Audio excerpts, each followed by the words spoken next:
네, 자리에서 일어나셔서 오늘 9월 5일 오순절 5번째 주일 예배를 하나님께 드리도록 하겠습니다. 네, 오늘은 9월 첫째 주일 예배죠. 9월입니다. 9월. 오늘의 제목은 복음은 은혜입니다. 사도행전 9장 1절에서 9절까지 우리가 읽은 서신서의 말씀을 중심으로 하나님의 말씀을 선포하도록 하겠습니다. 사람들은요, 자신의 인생의 전환점이 있어요. 살다 보면 결혼하기 전, 결혼하기 후, 결혼한 후, 또 아이를 낳기 전, 또 아이를 낳은 후에, 또 좀 더 크게 보면은 뭐 직장에 들어가고, 그다음에 이제 은퇴를 전후, 뭐 이렇게 나누기도 하죠. 또 자녀를 기르는 집에는 학교를 입학하기 전과 후를 나누기도 하고, 또 출가 전, 출가 후, 뭐 이렇게 인생의 여러 가지 우리가 살아가면서 전환점이 되는 시기가 있어요. 그런데 우리가 그리스도인은 가만히 생각해 보면 그렇게 복잡하지 않아요. 그리스도인의 삶은 예수님을 믿기 전의 나, 그다음에 예수님을 믿고 나서의 나, 이게 다르죠. 그리고 하나 더 있어요. 우리가 이 땅을 떠날 때 천국에 갈 나, 그걸 기점으로 천국에 들어가는 나까지 우리가 생각해 볼 수 있는 거죠. 오늘 우리가 읽은 이 사도행전 9장은 바울이 하나님을 만나는 극적인 그런 장면입니다. 바울은요, 인생이 다메섹이라는 그 다메섹 거리에서 예수님을 만나면서 극적 선명하게 나눠져요. 바울의 인생은 그 바울의 성격처럼 아주 선명하게 인생이 나눠집니다. 우리 인생도요, 예수님이 희미한, 내가 언제 예수님을 믿었지? 믿은 것도 중요하지만 내가 예수님 앞에 어떻게 본 어게인이라 그러잖아요. 거듭나고 내가 정말 하나님의 사람으로 이렇게 그런 뭔가 돌이키는 그런 회심의 기회, 그 회심의 경험이 있어야 된다는 거죠. 믿고 세례받고 이런 것도 되게 중요한데 내가 정말 돌이키는 거, 하나님 앞에 정말 내가 돌이키는 그런 시기들이 있다는 거죠. 우리 인생에 아직 예수님이 없으면 난 아직 복음을 알지 못하는 거예요. 오늘은 복음에 대해서만 말씀드리려고 해요. 그럼 여러분, 복음이 무엇입니까? 마가복음, 마태복음, 누가복음, 요한복음. 그럼 복음이 뭐예요? 마태복음, 마가복음, 누가복음, 요한복음. 복음은 복복자잖아요. 우리 좋아하는 이 복자 쓰잖아요. 그 옛날에 보면 집에 참, 저희 집에도 이렇게 왕골로 만든 3단 바구니 같으면 다 복이 이렇게 쓰여 있더라. 복 이렇게. 복음은 복복자의 소리 음자죠. 복된 소리라는 거예요. 그래서 다시 말하면 복음은요, 예수님이 어느 날 내 인생에 찾아오셨다, 이게 복음이에요. 간단히 말하면 예수님이 내 인생에 개입하신 거예요. 그래서 그분과 함께 살아가는 거예요. 그전에는 내가 혼자 살았는데, 그런데 이제는 그분이 내 인생에 오셔서 그분이 내 삶의 주인으로, 그리고 그분과 함께 살아가는 거죠. 옛날 그림이 있어요. 옛날에 우리가 집에 가면은 제일 많이 있었던 그림이에요. 저도 이 그림 있다가 어디 이사를 하도 많이 다니다 보니까 없어져 버렸는데, 이 글이 저는 참 좋습니다. 뭐냐면, 그리스도는 이 집의 주인이시오, 식사 때마다 보이지 않는 손님이시오, 모든 대화에 말없이 듣는 이시라. 그림이 띄워주시면 좋겠는데 그림이 안 나오나 보죠? 네. 여러분이 이 그림을 보면 다 기억나실 거예요. 보이시죠? 집에 하나씩 다 있었어요. 있으셨어요? 박 집사님? 저게 하여튼 선물을 전날에 많이 했어요, 여러분. 이 그림이 보면은 진짜인지 모르겠으나 여기 이 예수님 얼굴이 보이세요? 이것도 안 보인다고. 이게 예수님 얼굴이 안 보인다고 또 막 굉장히 그랬잖아요. 예수님 얼굴이 보여야 된다. 근데 이게 그 2차 대전 말기에 뭐 진짜인지 모르겠으나 어떤 그 오지에 눈이 많이 오는 데를 어떤 그 사진사가 걸어가면서 그랬대잖아요. 주님 얼굴을 한 번만 좀 보여달라고. 그랬는데 갑자기 그때 뭐예요? 사진을 찍어라 해서 눈이 막 녹기 시작하는 거기를 사진을 딱 찍었는데 그리고는 그 이제 현상을 해보니까 예수님의 얼굴이 그 눈이 막 녹으면서 예수님의 얼굴이 이렇게 나타난 거예요. 너무 예수님을 만나기 원하니까 이렇게 눈 속에서 예수님의 얼굴을 만난 거지. 근데 여기에 쓰여 있는 이 그리스도는 이 집의 주인이시요 식사 때마다 보이지 않는 손님이시요 모든 대화에 말없이 듣는 이시라. 이게 굉장히 이 글 때문에 이 그림도 그렇지만 우리가 집에 신방 갈 때는 이 액자를 꼭 가지고 갔던 것 같아요. 그래서 식탁에다 걸어놓으세요. 싸우지 마시고 이걸 보면서 아 식사 때 보이지 않는 손님이시다. 그러니까 식사 때 말하지 마. 사람들이 제일 많이 싸우는 게 식사하면서 싸우는 거거든요. 그랬던 생각이 납니다. 우리가 한 치 앞길도 모르는 인생이에요. 그런데 주님이 길이 되어 주신다. 그리고 주님이 내 인생을 이끌어가 주신다는 것. 이것이 복음이죠. 어릴 때는 엄마 아빠가 계셔서 내가 걱정하지 않아도 부모님이 그냥 하라는 대로 되면은 부모가 책임을 지죠. 근데 어른이 되고 나니까 부모님도 연로해 지시고 돌아가시고 하니까 모든 결정을 누가 해요? 내가 해야 되는 거예요. 그게 어른인 거예요. 어른은 뭐예요? 결정을 내가 해야 된다는 거죠. 그러니 얼마나 힘든 인생입니까? 그러다 보니 어리석게 결정하는 게 너무나 많아요. 살다 보면 아, 우리 엄마는 우리 어머니는 그때 참 이렇게 잘하셨는데 나는 그게 그렇게 못하는구나. 뭐든지 참 이렇게 돌이켜 보면 아, 참 어리석게 결정했다. 이런 게 너무나 많은 것이죠. 누가복음 12장 16절에서 20절에 보면 어떤 부자가 나와요. 어떤 부자가 밭에서 너무나 많은 소출을 거두었어요. 그래서 그는 속으로 야, 내 소출을 쌓아둘 곳이 없어. 여기도 다 쌓아둔 남아. 그럼 어떡하지? 이 곡간을 헐어버리고 더 크게 져야지. 거기다 내 곡식과 물건들을 다 거기다 쌓아둘 거야. 그리고 내 영혼에게 말하겠다. 영혼아 이제 너 괜찮아. 여러 해 동안 쓸 많은 물건을 쌓아놨으니 너는 마음 놓고 먹고 마셔라. 그렇게 이야기하는 거예요. 이 부자가. 그럴 때 하나님께서 뭐라고 말씀하셨냐면 이 어리석은 사람아 오늘 밤에 내 영혼을 내게서 도로 찾을 것이다. 그러면 네가 장만한 것들이 누구의 것이 되겠느냐? 이렇게 말씀하신 거예요. 그죠? 우리가 100년, 만년, 1000년 이렇게 사는 거라고 착각할 때가 많은 거죠. 여러분 삼성의 그 창업주가 누구예요? 이병철 회장이잖아요. 이병철 회장이 한 89년도인가 그쯤에 돌아가셨어요. 죽기 한 달 전에 이 사람이 자기가 인생을 살아가면서 이렇게 한문을 굉장히 잘 쓰더라고. 24가지의 인생의 질문을 썼어요. 참 안타까워요. 질문만 하다 가셨죠. 그 24가지의 질문을 잘 써가지고 자기랑 친한 그 절두산 성당의 박희봉 신부에게 보냈어요. 이 박희봉 신부는 너무 심오한 질문들이 많아서 그 카톨릭 대학교의 그 교수인 그 몬시뇰이라는 그 신부 있어요. 정희채 신부에게 그걸 답을 좀 해달라고 보냈는데 그리고 나서 이병철 회장이 얼마 되지 않아 죽었습니다. 그래서 그 질문들이 잊혀졌어요. 답을 하지 않고 잊혀졌어요. 그런데 이 몬시뇰 신부의 제자인 차동엽 신부에게 그 질문을 너가 한번 해봐라. 그래서 이 차동엽 신부가 무지개 원리라고 유명한 책을 졌죠. 개신교인들도 굉장히 좋아하는 그런 차동엽 신부였는데 네가 한번 그 질문을 해봐라 해서 이 스승인 정희채 신부에게 그걸 받아가지고 잊혀진 질문이라는 책으로 나왔어요. 그 모든 24가지의 질문을 가지고 이 차동엽 신부가 잊혀진 질문에 대해서 답을 쭉 했어요. 근데 그 차동엽 신부도 죽었죠. 여기 보면 박희봉 신부도 죽었어요. 이병철 씨도 죽었어요. 누구죠? 차동엽 신부도 죽었어요. 젊은데 이분이 간 경화가 어려서부터 있어가지고 참 그래도 참 아주 불꽃같이 살다가 돌아가셨는데 그렇게 죽었어요. 그 질문의 답은요 사실 사람에게 있지 않아요. 그죠? 그 질문의 답은 사실 그리스도께 있는 거예요. 사람이 변증은 해줄 수 있지만 그리스도께 있는 거죠. 어쨌든 이병철 씨가 한 첫 번째 질문이 너무나 중요한 질문이에요. 뭐라고 했냐면 신이 있는가? 있다면 왜 존재를 보이지 않냐? 되게 심오한 사람, 생각을 많이 한 사람이죠.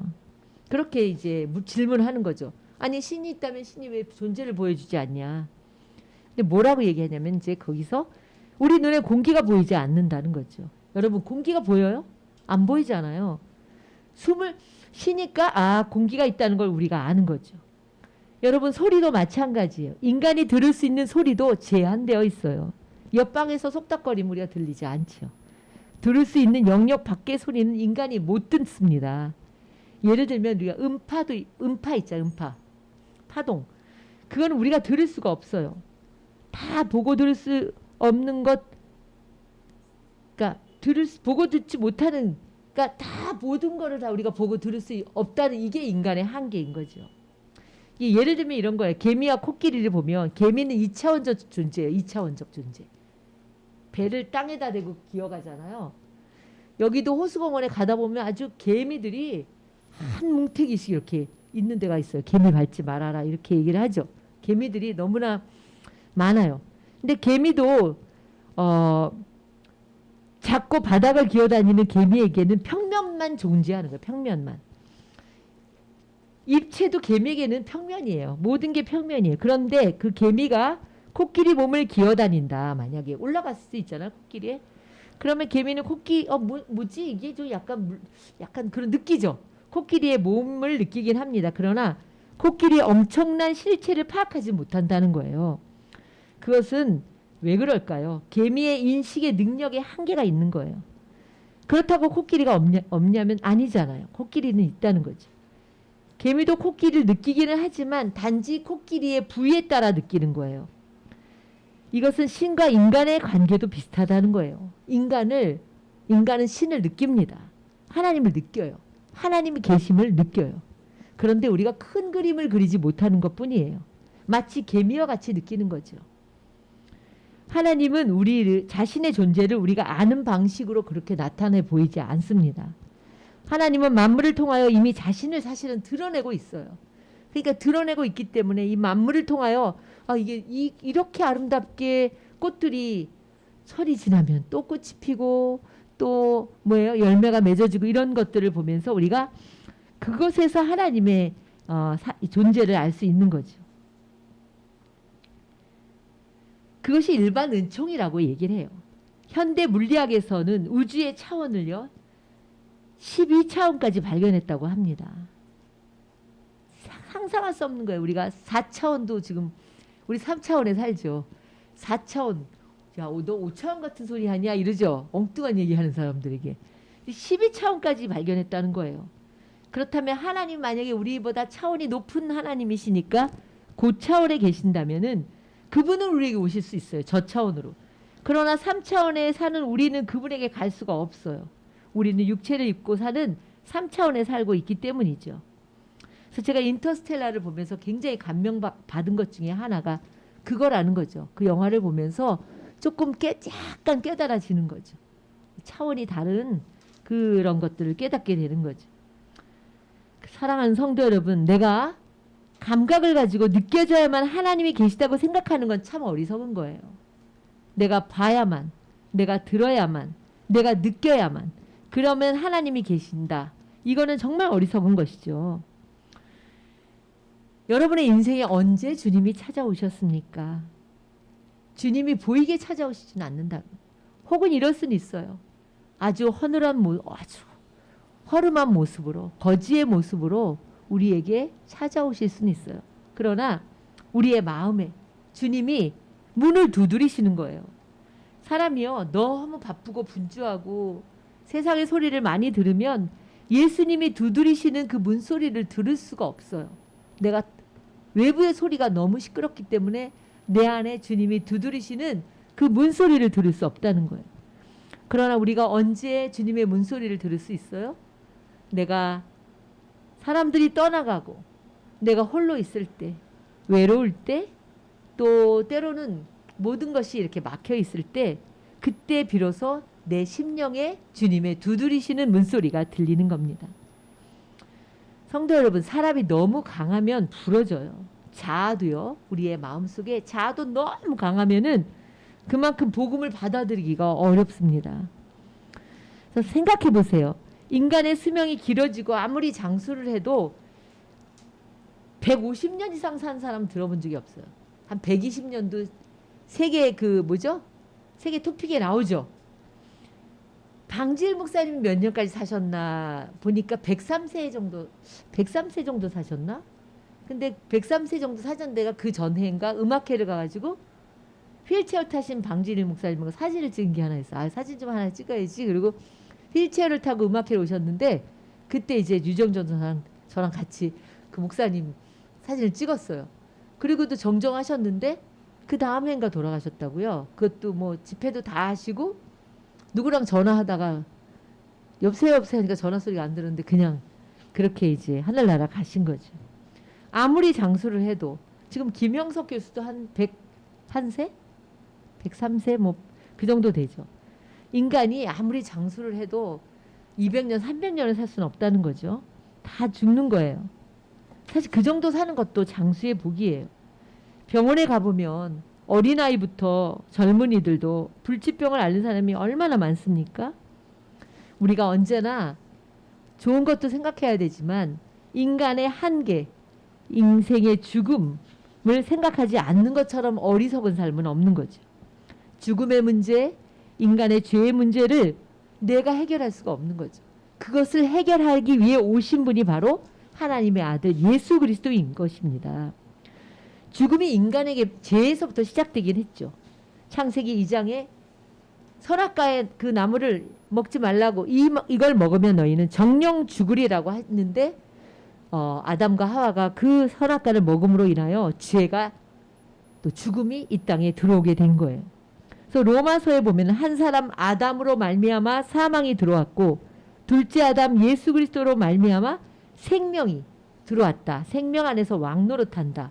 이런 말씀이 나오고 있습니다. 사랑하는 성도 여러분, 우리의 인생이, 우리의 생명이, 우리의 호흡이 계속 되어지는 건 아니라는 거죠. 그래서 오늘 하루도 이렇게 살아갈 수 있는 게 은혜예요. 아까 우리가 불렀던 찬양처럼 내가 누리는 모든 것들도, 누려왔던 모든 것들도, 나의 모든 일생도, 또 일상도, 내가 지금 이렇게 호흡을 할 수 있는 이 모든 것도 은혜라는 거죠.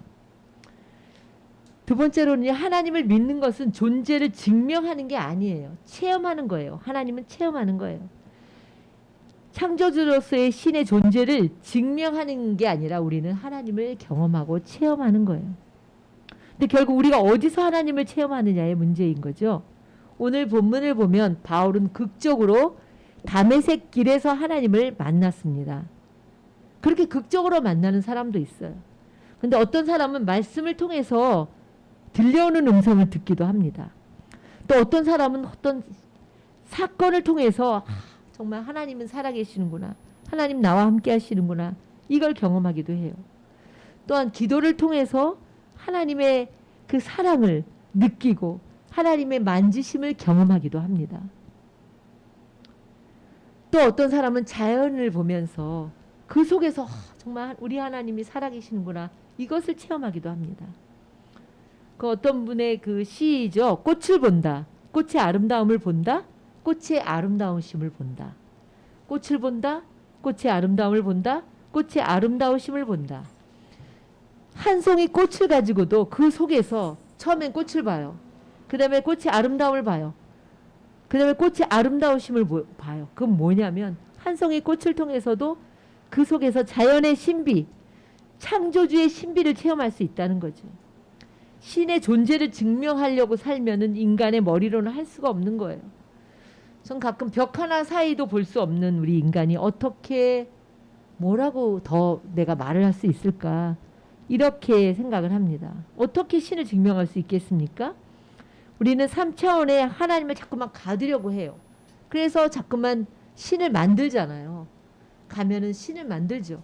모든 나라들, 우상을 섬기는 나라들 가보면 다 만들어요. 왜냐면 보여야 보이는 데 가서 빌고 보이는 데 가서 절을 하면 사람이 안정감을 얻으니까. 그러나 참 하나님은 그렇게 보이는 하나님이 아니시라는 거죠. 그리고 웬 그 우상들은 그렇게 무섭게 만드는지 무서워요. 그죠?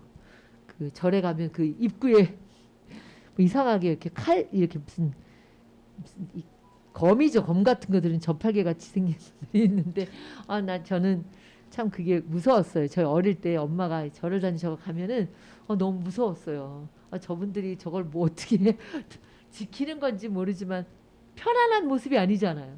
근데 어느 날 그 동네에 이 어귀에 교회가 하나 있었어요. 지금도 교회가 있을는지 한번 가보고 싶은데 근데 그 교회를 지나가면 이게 보고 싶은데 못 보게 해요.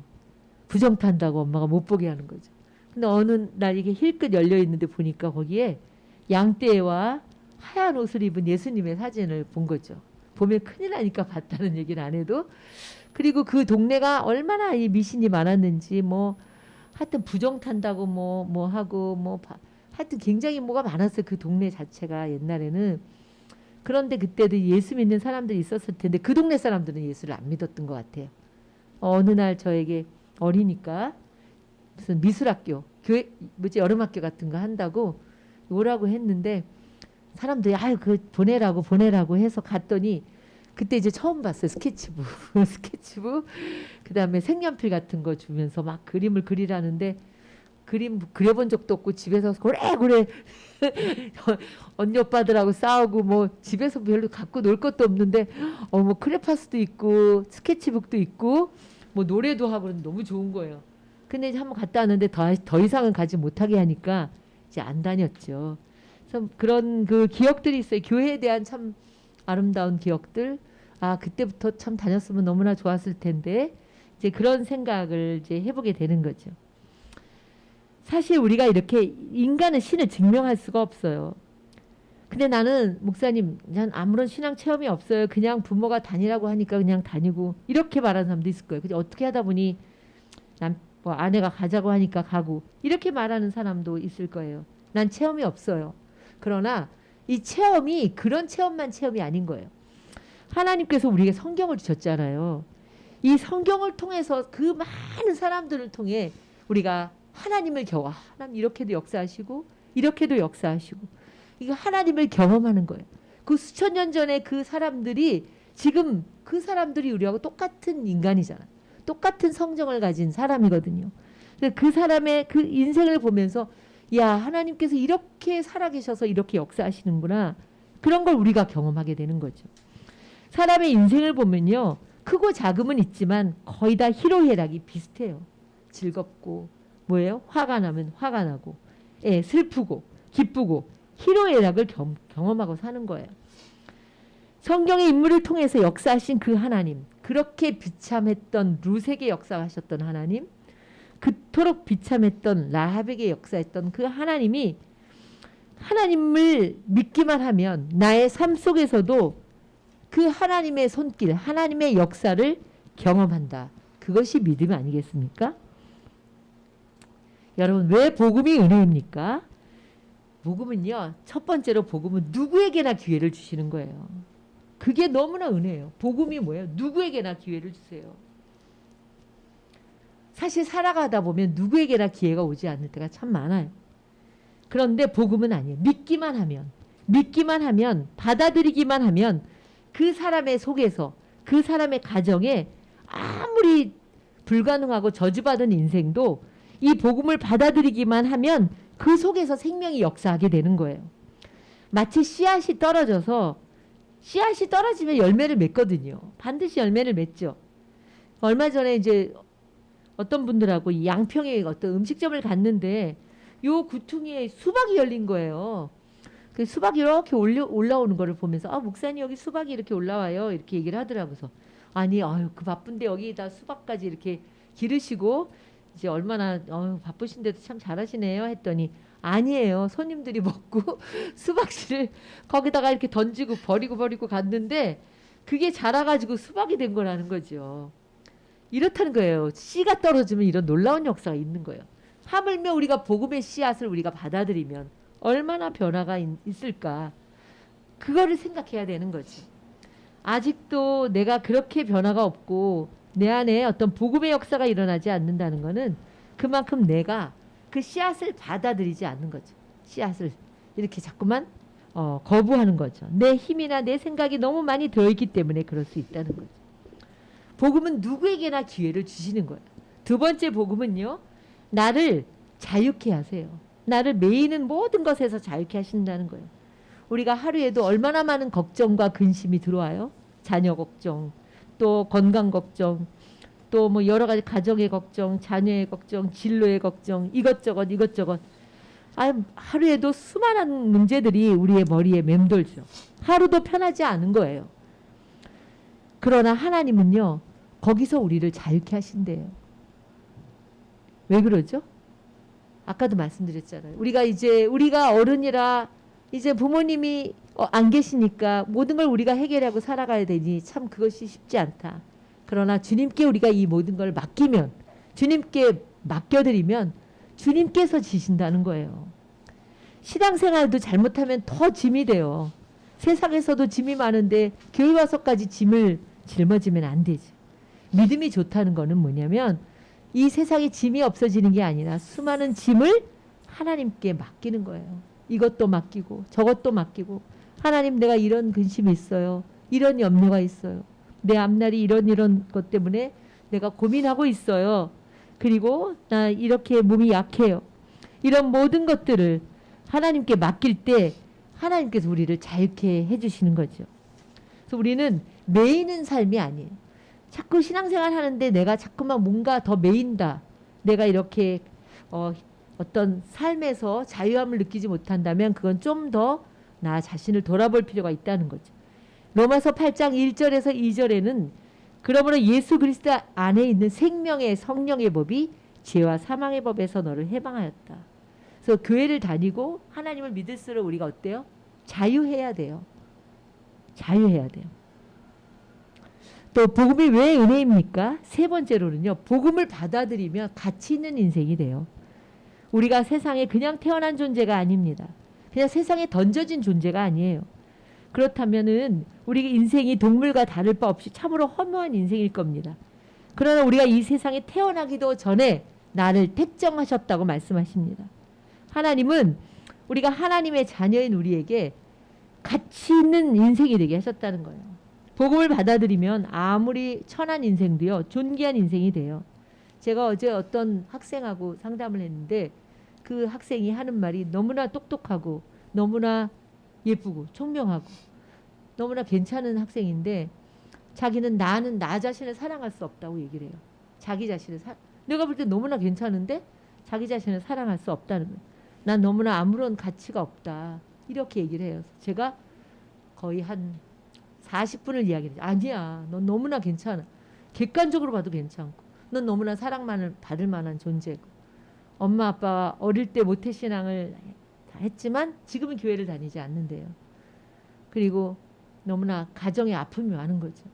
그러니까 엄마도 계속, 아빠도 계속 공부 학업만 계속 이러니까 나는 공부도 못하는데 아빠 엄마의 요구를 다 들어줘야 되는데 나는 정말 가치가 없는 사람이다. 나는 정말 사랑받을, 이렇게 공부도 못하고 공부 못하는 애 아니에요. 절대로. 그런데 자기가 그렇게 생각하는 거죠. 그래, 이 아이에게 뭐라고, 내가 무조건 그냥 교회 다니라 이렇게 얘기할 수는 없죠. 얘에게는 친구도 없대요. 엄마도 아빠도 자기는 정말 자기 혼자다. 이런 얘기를 할 때 그 아이에게 아니야, 넌 정말 사랑받을 만한, 정말 너무나 가치 있고 넌 너무나 좋은 아이다. 근데 얘기를 참 잘하더라고요. 되게 좀 마음이 그랬어요. 왜냐하면 많은 아이들이 그렇게 생각하거든요. 난 너무, 부모들이 자꾸 쪼이니까 난 정말 가치 없는 인생 아니야. 난 살 가치도 없어. 아무도 날 사랑하지 않아. 이렇게 생각할 수 있다는 거죠. 하나님은 그렇지 않다는 거예요. 하나님은 우리에게 정말 가치 있는 인생, 존귀한 인생, 그 존귀한, 내가 너를 너무 사랑하고 너를 보배롭고 존귀하게 여긴다고 말씀하시지 않습니까? 우리의 복음이요. 그래서 아이들에게도 복음을 잘 씹어주는 게 중요해요. 그게 교회의 사명이에요. 정말 제가 우리 교회 오라고 하고 싶었지만 집도 멀고, 우리 중3이 없잖아요. 중3이 없고 또 쉽지가 않아서 걔가 참 그래서 내가 참 가슴이 아프더라고요. 그런 아이들을 잘 해야 걔네들이 진짜 좋은 그 하나님의 사람들이 될 텐데 너무나 안타까웠어요. 세상에는 너무 불행 속에 살아가는 아이들도 너무 많아요. 돈이 있어도 잘못된 부모가 얼마나 많아요. 그리고 이 가정의 자기 부부간의 막 아픔과 상처 때문에 아이들이 받는 자녀들은 말할 수 없는 거죠. 요즘 뭐 버림받은 자녀들이 얼마나 많아요. 그리고 이렇게 부모 때문에 상처받고 살아가는 말 못하는 자녀들이 얼마나 많은지 알 수 없어요. 고장난 기계는요, 갖다가 고치면 되지만 사람의 마음이 고장나고 상처가 이렇게 깊어지면 누가 고칠 수 있겠습니까? 교도소에 아무리 갖다 놔도 소용없어요. 또 나오면 또 나쁜 짓 하잖아요. 병원도 10,000원짜리로 갈 데가 없어요. 정말 사람을 그런 데서 고칠 수가 없는 것이죠. 복음만이 사람을 변화시키고 고칠 수 있어요. 여러분, 이 복음이 얼마나 중요한지 몰라요. 복음 바로 예수 그리스도잖아요. 예수 그리스도와 함께 살아갈 때 우리가 변화되고 우리가 존귀한 자녀가 되고 나의 가치가 달라지는 것이죠. 그래서 우리가 그런 아이들에게도 복음을 전해야 되는 거예요. 내가 살살 전했어요. 너 그 먼 교회 옛날에 다니던 교회 안 다닌대요. 이제 이사도 하고. 그럼 그 가까운 데 교회에 좀 다니면 좋겠다. 근데 조금 너무 큰 교회 말고 작은 데에 좋은 그룹에 가서 하면 좋겠다. 그래서 얘가 나중에 오면 내가 교회를 한번 알아봐 줘야 되겠다는 생각을 했어요. 너무 외롭고 자기는 아무도 자기를 이렇게 말을 터놓고 할 수가 없다. 오죽하면 왔겠어요. 사랑하는 성도 여러분, 하나님께서는 목적을 가지고 우리를 지으셨습니다. 내가 존귀한 하나님의 자녀라는 것을 깨달으면 우리가 달라져요. 우리의 모든 게 달라져요. 좋은 옷을 입고 좋은 교육을 받아서 사람이 존귀하게 되는 게 아니에요. 내가 하다못해 청소를 하고 내가 허드렛 일을 하더라도 내 안에 하나님이 정말 나를 존귀한 자녀라고 인정하시면 그 사람이 정말 존귀한 사람인 거죠. 누가 뭐라 해도 나는 하나님의 존귀한 자녀다.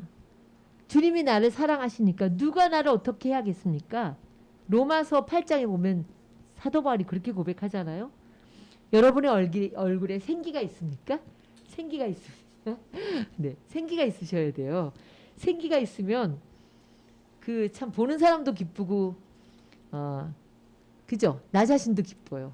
제가 어떤 일이 있었냐면 이번에 이제 시차례를 갔는데 너무 시차례를 갔는데 여자가 딱 하나예요. 그나마 한 4-5명 있는데 그분들이 다 안 오셨어요. 근데 저는 이제 시차례랑 노예는 가야 되겠다. 옛날에는 안 갔어요. 저도 부목일 때는 뭐 억지로 가거나 가도 그냥 금방 나왔는데 출석도 하고 그러니까 이제 가서 다 이제 정면에 이렇게 앉죠. 그래갖고 이제 다 하고 서류도 내고 그리고 버스를 타고 가요. 셔틀을 해요. 그 분당 예수소망교회에서 분당 아름다운 교회까지가 좀 멀어요. 근데 분당 아름다운 교회가 주차장이 별로 없어요. 그래서 이제 분당 소망교회에다 차를 세워놓고 이제 갔다가 오는데 버스가 2대가 있는 거예요. 셔틀 버스가. 근데 제가 좀 먼저 나왔거든요. 먼저 나와서 첫 번째 탈래다 두 번째 탔더니 다 앞에 걸 타요. 다 앞에 버스가 2개 있어요. 목사님들은 참 제가 생각 나는 좀 약간 내가 특이한 건지 난 두 번째 걸 탔는데 앞에 걸 다 타요. 그러니까 앞에 걸 타면 그게 빨리 갈 줄 알았죠. 근데 그렇지 않은 거예요. 2개가 다 타야 가죠. 그러니까 참 보면은 다 사람이 이렇게 한 사람이 가면 다 따라가는 거죠.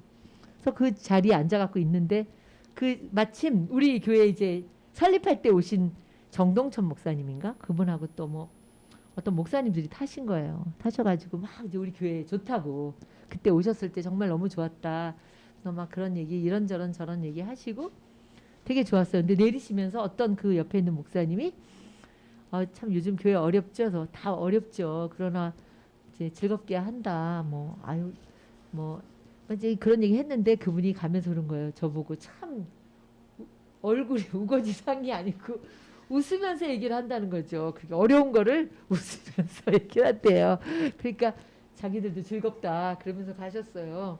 근데 그런 일이 있었어요. 그래서 참 모르는 분인데도 참 목사님 보니까 우리도 다 우거지상이죠.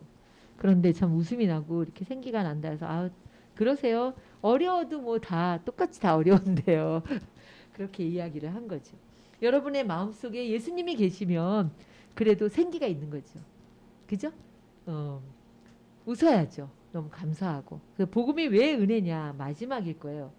우리로 하여금 복음은요, 과거나 오늘에 매여 있게 하지 않아요. 자꾸 과거를 돌아보고 지난 일들을 후회하고 또 자꾸 그 과거의 일들을 자꾸 생각하고 미워하다 보면 앞으로 갈 수가 없어요. 복음은요, 우리로 하여금 미래를 향해 나가게 해요. 그거는 어린이나 노인이나 상관이 없어요. 그래서 자꾸 지난날의 어떤 그 상처나 아픔에서 못 빠져나오는 사람들이 있다는 거죠. 사람은 참 이 사람 변하는 것 같다가도 다시 제자리로 돌아가요. 늘 그 자리에 있어요. 말을 해보면 맨날 똑같은 말을 해요. 근데 그것은 겉만 좀 바뀐 거지 속은 그냥 그대로인 거예요. 그래서 애들이 그러잖아요. 엄마 맨날 똑같은 말 좀 그만 좀 하라고. 그러니까 계속 그 얘기를 하면 그거는 아직은 겉만 바뀐 거죠. 속이 바뀌어야 보이는 관점이 바뀌어요. 생각의 틀이 바뀌어야 되는 거죠. 예수 믿고 나서 우리가 외적인 변화도 중요하지만 우리가 속이 변해야 돼요. 누룩처럼 속에서 점점 이렇게 변해야 되는 거죠. 복음의 사람은요, 끊임없이 또 뭐냐면 예수님에게 초점을 맞춰야 돼요. 제가 이제 안경에 렌즈가 안 맞으면 되게 어렵잖아요.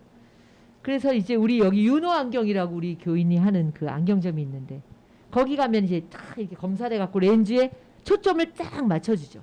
검사를 딱 해보면 어떤 거는 이렇게 해보면 잘 보이세요? 그러면 아니요, 흘려요. 그럼 또 이것도 끼고 이거 잘 보이세요? 그럼 네, 아주 선명하게 보이잖아요. 그런 것처럼 복음의 사람은 끊임없이 예수님에게 그 초점이 맞는지를 선명하게 맞추는 훈련을 해야 되는 거예요. 예수님을 만나기 전에 바울은 어쨌냐면 이 초점이 자기를 향한 거예요. 자기를. 그러나 이제 자기를 향했으니까 굉장히 자기에게는 흠이 없고 깨끗하게 하려고 굉장히 애를 썼겠죠. 그러나 그 사람은 자신의 의로 가득 차 있었던 거예요. 자만하고 교만하게 살았던 것이죠. 그런데 어느 날 예수님께서 바울을 찾아오셔서는 너 네 방향이 틀렸어. 네 초점이 틀렸어. 이렇게 말씀해 주신 거죠.